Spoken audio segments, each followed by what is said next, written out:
তার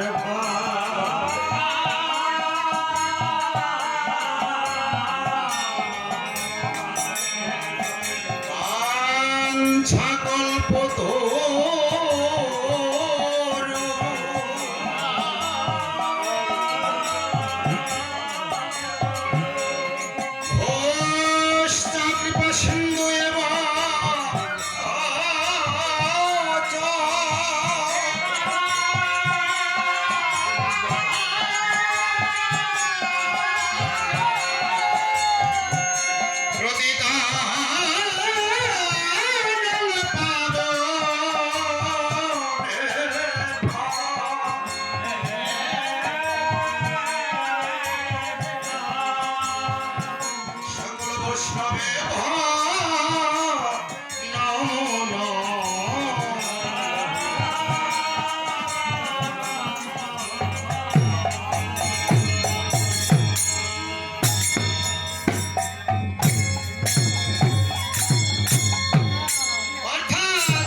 শ্রীচরণে রইল আমার এই ক্ষুদ্র দল থেকে ছোট ছোট ছেলেদের অনন্ত আত্মার অনন্ত জীবনের অনন্ত অনন্ত কোটি প্রণাম।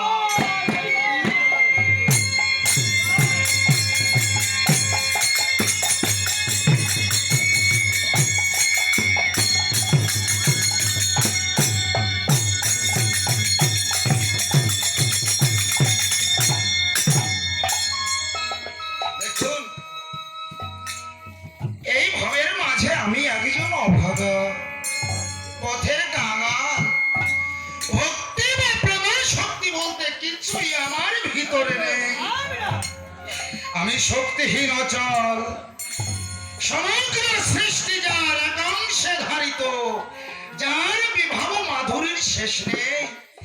এখনো শ্যাম সুন্দরের গুণকীর্তন করে আপনাদের ন্যায় সমুন্নতি প্রেপসু মোক্ষ ধর্মীদের হৃদয় রঞ্জিত করবার মতো যথার্থ শক্তি সামর্থ্য আমার ভিতরে।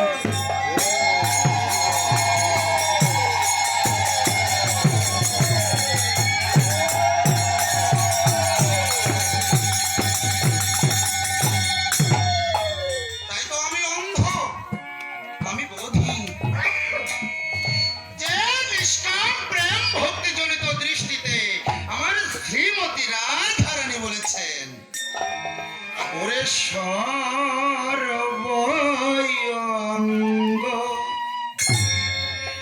খেয় রে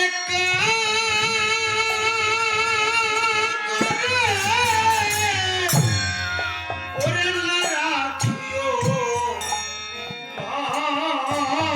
কি ওরে কৃষ্ণ দরে সোনের লাগি রেখো দুটি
দেখি নদিয়াস।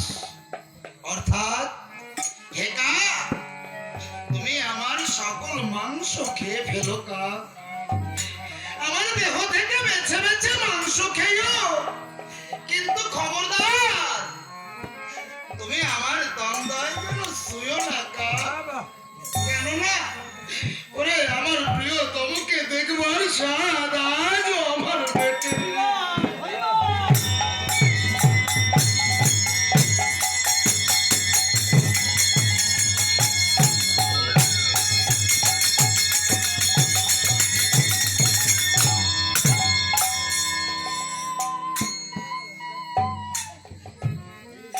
তাই বলছি হে জনতাবৃন্দ, হে রামগণ, সংসার বিষে আমি বিষার দিত, অহেতুক বিষয়ে বিলাসে মন আমার ব্যাসক্ত, আর কামন আগ্রহে আমি অমর সাবিষ্ট। তাই তো কবি ফরিদবার রাধারানী রক্ষীর ন্যায় এই মন মানসিক এখনো আমি সৃষ্টি করতে পারিনি। তাই হে আলোচ্য ভগবান সবার উদারণী যোগিনী শিগণ, আপনাদের প্রেম ডুরিতে বাধা আছেন সার, আশীর্বাদ করবেন আমি যেন প্রাণ ভরে ভগবান মাহাত্ম্য কীর্তন করে যেতে পারি।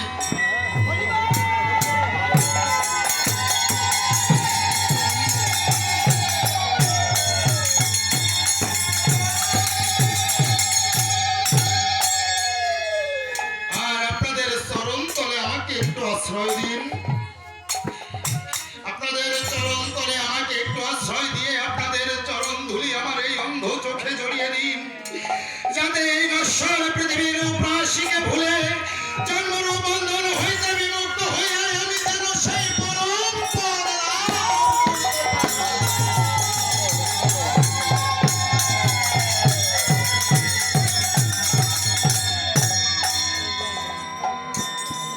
আপনারাই বৈষ্ণব, আপনারা ভক্ত, তবে আমার তো অনেক ইচ্ছা ছিল আমিও বৈষ্ণব হব, আমি তো বৈষ্ণব হতে পারলাম না। ওরে বৈষ্ণব হব বলে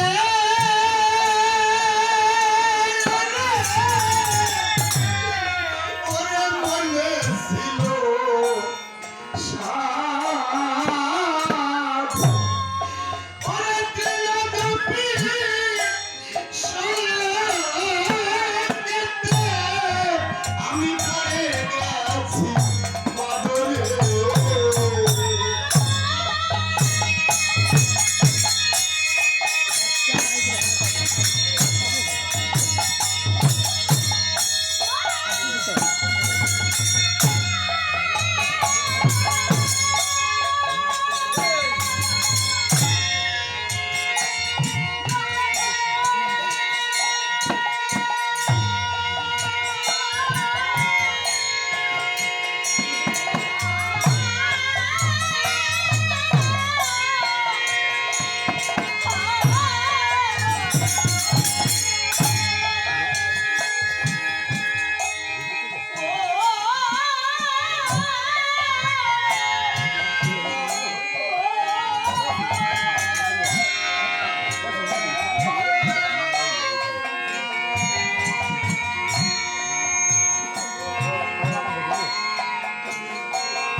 বড় অপরাধ।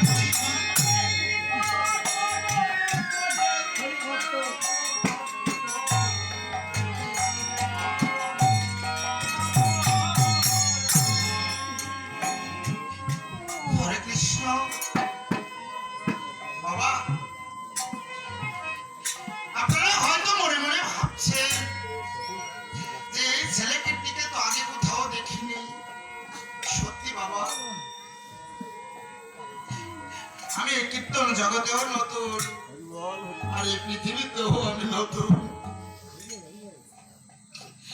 আমাকে যদিও আপনারা ভালোভাবে না চেনেন, প্রাচীন যারা আছেন আমার বাবার কথা বললে হয়তো আপনারা চিনলেও চিনতে পারেন। আমার বাবা ছিলেন কীর্তনিয়া নিখিল বাবু। এই 19 বছর হলো আমার বাবা নিখিল বাবু শ্মশানের সীমান্ত দিয়ে আপন দেশে পাড়ি ধরেছে। ওই আসা যাওয়ার দুনিয়ায় কে কোথায় চলে যায় ঠিকানা বিহীন অজানা। আজ যাকে দেখছি কাল তাকে দেখছি না, হারানোর বিয়োগ বেদনায় সবাই যে আমরা কাতর হয়ে বসে আছি। মরণের ডাক কখন কার নেমে আসবে কেউ বলতে পারে না মা। আজ আমি অহংকার করছি, আপনি আমাকে পিছন থেকে ডাক দিচ্ছেন, আমি আপনার ডাকে সাড়া দিচ্ছি না কেন? আমার অহংকার, আমার গর্ব। আমি কি কখনো ভেবে দেখেছি পিছন থেকে যেদিন বিশ্ব মালিক আমাকে হাত ছাড়ি দিয়ে ডাক দেবে সেদিন, ওরে সেদিন তো আমার চলে যেতেই হবে। তাই তো মরণের ডাক কখন কার নেমে আসবে কেউ বলতে পারে না। তাই তো আমার বাবা নিখিল বাবু আরেকটা গানের ভাষায় লিখে গেছে, ওরে মরণের ডাক তোমার,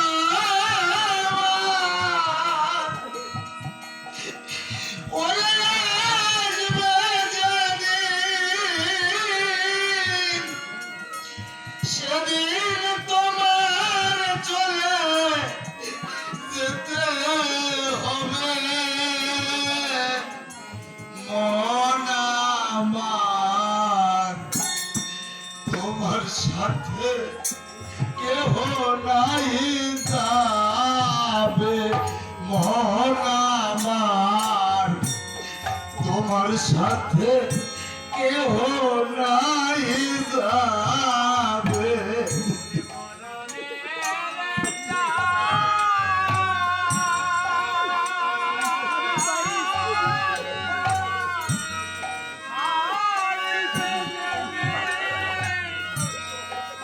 নাউস কিন্তু আমাদের কম হয়ে গেছে, একটা যায় একটাই যাওয়া লাগছে,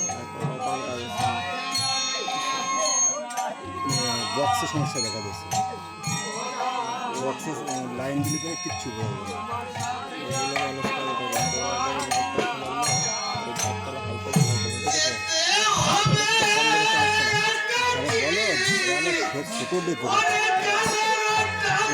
কোনো নাম গানের প্রোগ্রাম এখনো বাজায় না, কীর্তন গানের প্রোগ্রাম বাজায় না, ওই যে প্রোগ্রাম দুর্গা পুজো এইগুলো বাজায় অরিজিনাল পাবে। সারা মুখ্য পুজোটা দুটো তিনটে করে বলো আমাকে মহেশ মুখ্য পুজো একজন নিহিত এরা যদি কয়েক ঘন্টার ভেতরে কিন্তু বুঝে ফেলতো নাকি কব।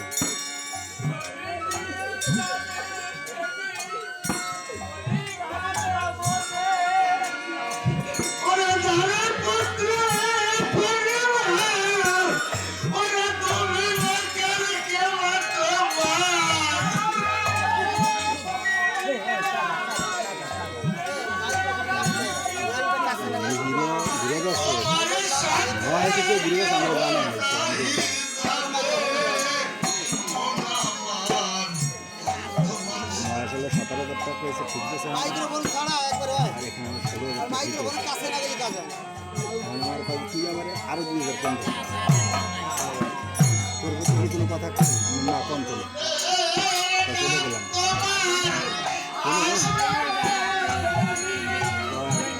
দুশো ফুটের জন্য তুই আমার 2 দিন কিছু 3500 টাকা। আমি কইছি তোরা গা দিবি দিয়ে তোরা যা মন চাইছে তাই দে। আবার আমার পরে তোরা আরো 3,000 কম দিচ্ছি বাবা আমার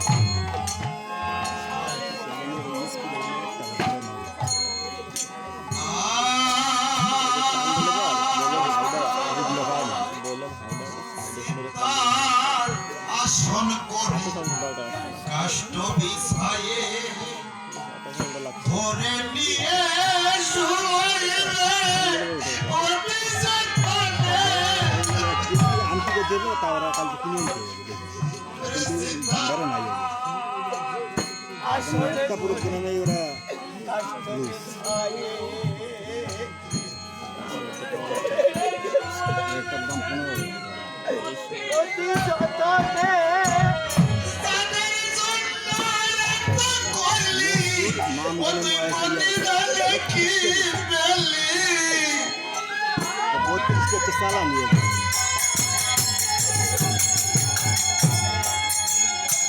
আজকে 7 টাকা বাড়াবো যাবার বেলায় যাবি খালি হাতে শুধু বাড়াবো তো কাজ করে না জামাটা বাড়াবো তোমার সাথে কেউ নাই যাবে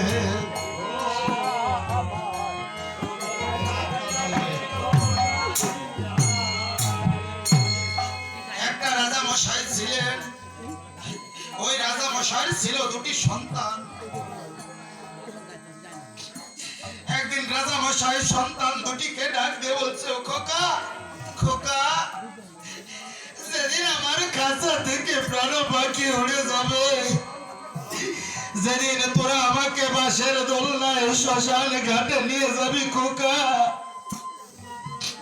সেদিন তোরা আমার হাত দুখানা এমনি করে নিয়ে যাস। ওরা নিয়তির কি খেলা, কিছুদিন পর রাজা মশাই মরে যায়। পাশের দোলনায় যখন রাজা মশাইকে শ্মশান ঘাটে নিয়ে যায়, রাজা মশাইয়ের হাত দুখানা এমনি করে নিয়ে যায়।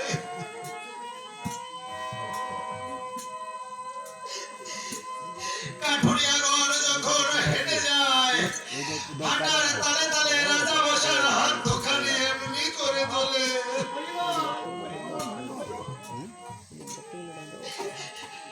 কয়েকজন ভক্ত দাঁড়িয়েছিল, ডাক দিয়ে বলছে, ওরে দেখ, রাজা মশাই মরে শ্মশানে ঘাটে যায়, তবু যে চাইতে চাইতে যায়। ওখানে একজন জ্ঞানী ভক্ত বসেছিল, ওই জ্ঞানী ভক্তটি ডাক দিয়ে বলছে, ওরে না, তোরা তো জানিস না, রাজা মশাই আমাদের এই কলির জীবকে দেখিয়ে গেল, ওরা যেদিন শ্মশানে ঘাটে যেতে হবে, সবার যে খালি হাতে যেতে হবে। আর সময় হাতে ছাড়ো মায়ার এই খেলা, পিছন পানে